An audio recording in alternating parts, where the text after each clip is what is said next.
So we all know that Manchester United need at least one centre forward this summer, but probably even two, even if they were to bring in someone like Rasmus Hojlund, as Anthony Martial is so injury prone and so inconsistent that going into the new season with him as the only backup to Hojlund doesn't fill me with confidence at all. I mean, realistically, Rasmus Hojlund isn't going to come into that United front line and hit the ground running, scoring 5 in the first 6 games for example. It's going to take him some time to settle in. Now, ideally in more stable times like under Sir Alex Ferguson, this type of young centre forward who does have world class potential no doubt, but is nowhere near that level at the moment, would have been brought in when United already had a starting centre forward, with the viewpoint of Rasmus Hojlund being the long term successor, but short term being more of an alternative option and an option off the bench. But before I go any further, with the new season approaching and new jerseys slowly being released, you can pick up some for yourself by checking out jerseyfifa.com. A link to the site will be left in my Instagram bio, which you can find in the description below. And alongside the new season's jerseys, they also have retro jerseys as well,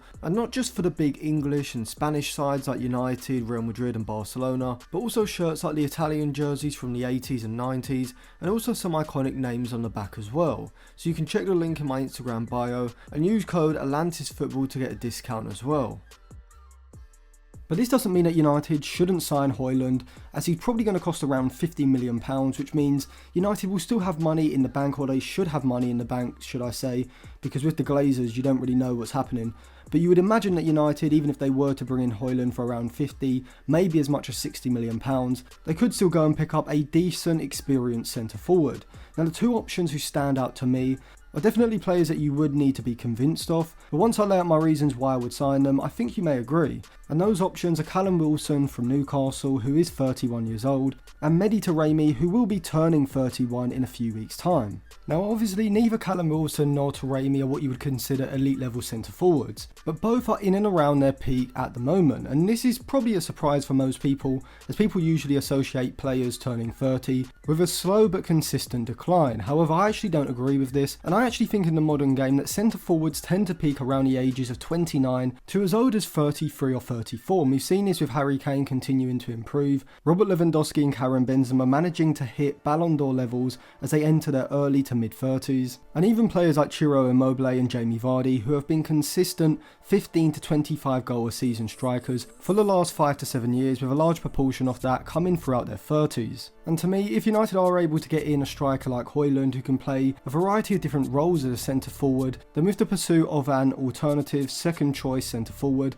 they need to go for someone who is a credible goal scorer. Now obviously it's going to be hard to find centre forwards who are going to get you 20 or more goals in the Premier League per season, but I think Taremi and Wilson, if they were to be United's starting centre forward for the majority of games, would be able to bag 15 Premier League goals a season. Now the reason I say this, but I wouldn't say it about Rasmus Hojlund for example, is I just think that Wilson and Taremi are at the age where they've managed to refine their game. They're not the type of strikers who are going to be dropping off from the centre forward and basically being a playmaker as Harry Kane is. They aren't the strikers like Osimhen who are going to run the channels, hold up play and burst past players, progressing the ball forward into the box. They really are poacher-like strikers, players who are going to sit high up the pitch, not really get involved in the build-up, but come alive in the final third. Now even though earlier on I did imply that both Taremi and Wilson do offer nothing but goals, this isn't exactly true. Wilson is fantastic at receiving long balls into his chest or into his feet, and so if Ten Hag was to bring in a ball-playing goalkeeper with the long passing ability of Diogo Costa or Andre Onana, and for specific games or just during specific periods of games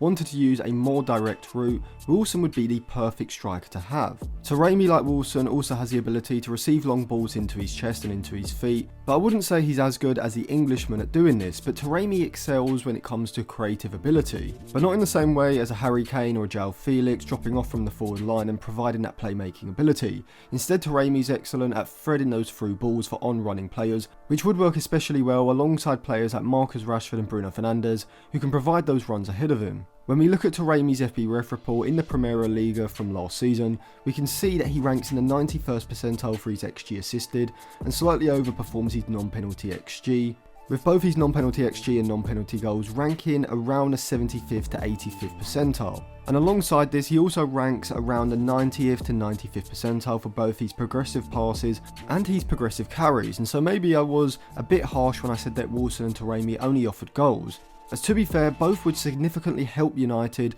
in progressing the ball up the pitch, with Wilson doing this via receiving long balls to feet and linking play, and Taremi able to do this by playing through balls and also driving the ball forward himself. Now if we look at Callum Wilson's FBref report from the Premier League last season, we can see that he's up there with the best Premier League strikers when it comes to not just his non-penalty goals but also his non-penalty XG, which is something that is very impressive as it shows that his goal scoring is sustainable. Whilst overperforming and massively overperforming your non-penalty XG can be a sign of an excellent finisher, in general over the long run it's not sustainable, and so when you are looking at a striker, if you can see that their non-penalty XG is very high as well as their non-penalty goals, this suggests that if you move that striker to another team or another system, they should still be able to replicate their goal scoring output, which is why I think Callum Wilson would be a fantastic signing for United. As you can see from his XG assisted, he's not as creative as Taremi, so he's not going to be that type of striker, and he's definitely more of a poacher or an advanced forward who can run the channels as well. And whilst his defensive output may look concerning, that is more from the system he's in. He's not in a very high pressing system at Newcastle,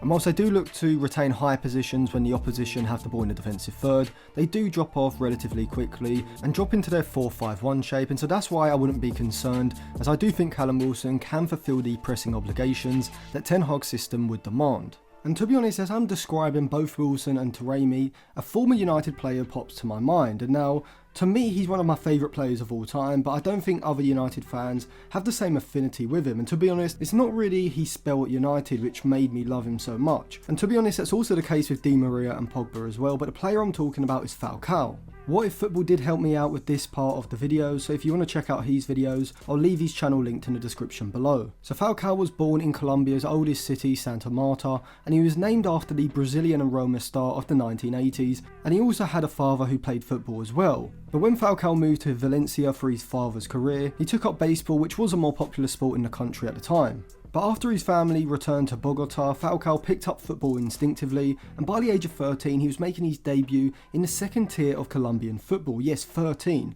His senior year debut came in 2005 for Argentine outfit River Plate, where he scored twice against Independiente. Now Falcao's early career is in stark contrast to Taremi, who at the age of 21 was still playing in Iran, whereas Callum Wilson was in the Football League with Coventry. However, a strong start to Falcao's professional career would be curtailed by a succession of knee injuries that cost him a year of his career, perhaps foreshadowing what would happen later on in his career. However, he would bounce back, netting 19 goals in 39 appearances in the 2007-2008 season, and so in 2009 he made the well-trodden path to Europe via the Primeira Liga in Portugal, with both Porto and Benfica interested. As Benfica hesitated over his price tag, Porto nipped in to sign Falcao. He would be signed for around €5 million on a 4-year contract, and what a signing it would prove to be, as a Colombian scored 72 goals in 85 games in his first 2 full seasons in Portugal, winning the Taça de Portugal in 2010, before a League, Cup and Europa League treble with Andre Villas-Boas in 2011. His insane goal scoring record would earn him a move to Atletico Madrid worth €50 million,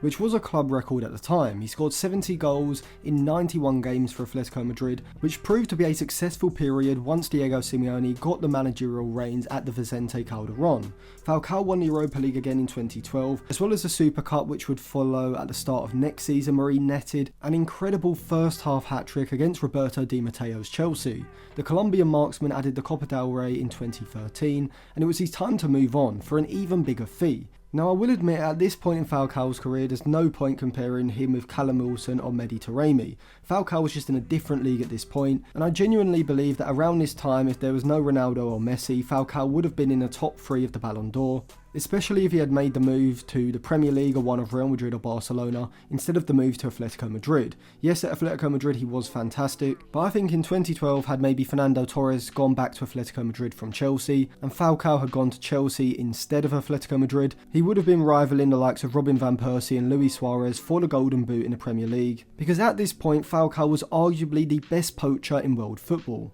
Now don't get me wrong, Taremi and Wilson are nowhere near this, but they are the same style of striker as Falcao. Now maybe not Taremi, but certainly Wilson. You could argue, what does he offer apart from goals? But to me that's always a stupid saying, because that's what he offers, goals. Same with Erling Haaland. Obviously if you take out Erling Haaland's goals, he's nowhere near as good as he is with the goals. But the goals are what make him good, goals are what win games. And I do think people forget this. A lot of people, if you compare Callum Wilson to say Anthony Martial, would probably say Anthony Martial, and I would say at their peak, Martial would definitely be the better player. But if you look at their performances over the last few seasons, you'd have to say you prefer Callum Wilson as your centre forward. Yes, Callum Wilson can't link play like Martial. Yes, he doesn't have the dribbling ability, the combination play in tight areas. He's not as good at linking the play as Martial is when United are trying to transition the attack quickly and set up a counter-attack. But certainly in the final third, I think Callum Wilson is a better centre forward, and I think that's what Ten Hag's United need. I mean, Callum Wilson got 18 goals and 5 assists in the Premier League last season, which is one more than Marcus Rashford got, which was 17 goals in the Premier League alongside 5 assists. And in the 2 previous seasons for Newcastle, he picked up 8 and 12 goals, which considering Newcastle were a relegation fighting club is extremely impressive. And whilst Wilson wouldn't have the technical ability, the versatility, fluidity or the flair that bringing in someone like Harry Kane or Hojlund would, he is a proven Premier League goal scorer, and if you put him in this United side as a starting centre forward for as many as 34 or 35 games a season, given that he's already proven at Newcastle that he is a striker who can get as many as 18 goals in a Premier League season, there certainly is potential for him to be a 20 goal a season striker in the Premier League alone. Now unfortunately for Falcao, 2012-2013 would be his individual peak, as well as injuries did seem a thing of Falcao's past. In January 2014, just 6 months after his big money move to Monaco, where he had signed for €60 million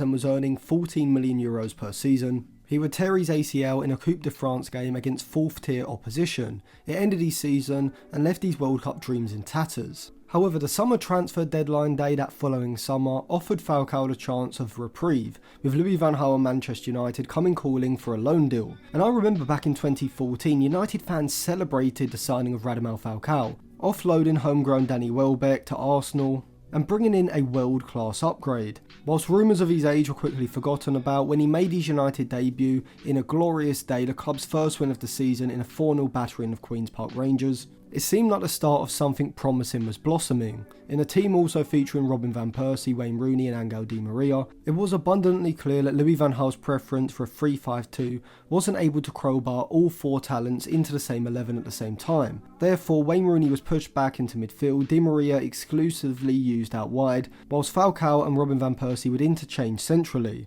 Upon his first goal for the club in October, with the goal being a winner against Everton, Falcao was buoyed enough by his performance to outline his desire to stay at Old Trafford beyond his 1-year loan spell. He followed that up by scoring his first Colombia goal in almost a year, but that confidence didn't last long. He was routinely icing his knee and more often than not was either warming the bench or, as he did for the drab Manchester derby performance against United, spent the game in the stands. Louis van Gaal told him to make do with his place on the bench and even bombed the Colombian out to the under-21s for a fixture against Tottenham. And ultimately Falcao netted just 4 goals in 29 appearances, 12 of which came from the bench, and a player who promised goals and victories was sparingly used in United's return to Champions League qualification. Whilst it can be simply concluded that both flopped hard, what sets Di Maria and Falcao's Old Trafford careers apart is supporter sympathy. It's obvious what went wrong for Falcao at Old Trafford: injuries. Like Angel Di Maria, Falcao arrived at the club precisely at the wrong time. Perhaps the wrong time in the club's history, but a wrong time in his career, making an arduous transition from a tentative Ligue 1 into a brash Premier League off of the back of a serious injury that had debilitated him both physically and emotionally. It clearly was a wrong move at that stage of his career. Whilst Louis van Gaal at one point in his career was indisputably a world-class manager, his apparent lack of empathy with modern players was a wrong figure for Falcao at the time. Instead of being nursed back to full health, Van Gaal chucked the Colombian into a needless under-21s game. That, alongside the relentless starts from the substitutes bench, didn't allow the forward to build up a head of steam and the match fitness that his body craved. United needed the tenacious striker that they called El Tigre, but what they received was a wounded kitten. Faced with a buyout of £43 million, United unsurprisingly didn't enact the potential fee. Falcao didn't return immediately to Monaco upon the expiration of his loan to United, but instead opted to remain in the Premier League in another loan move the following season to Stamford Bridge. It would prove an even bigger disaster, with the Colombian scoring just 1 goal in 12 appearances in what was a poorish Chelsea season in the Roman Abramovich era, and of course it was a Jose Mourinho 3rd season. But I think Taremi and Wilson would have a much more successful United spell. As well as Callum Wilson did have a few serious long-term injuries a few seasons back, I personally don't think it's going to be a recurring theme throughout the rest of his career, and even still he's coming in as an alternative second choice option, and with him not having to play 30 plus Premier League games from the start, I really don't see this as a major issue. And so personally I would prefer Callum Wilson, but if he was either too expensive, Newcastle didn't want to let him go, or whatever other reason, then Mehdi Taremi would be my alternative option, and he would be slightly cheaper as well. So let me know who would be your ideal second choice striker for United, sign up to my Patreon for the full podcast episodes, and check the description for more content as well.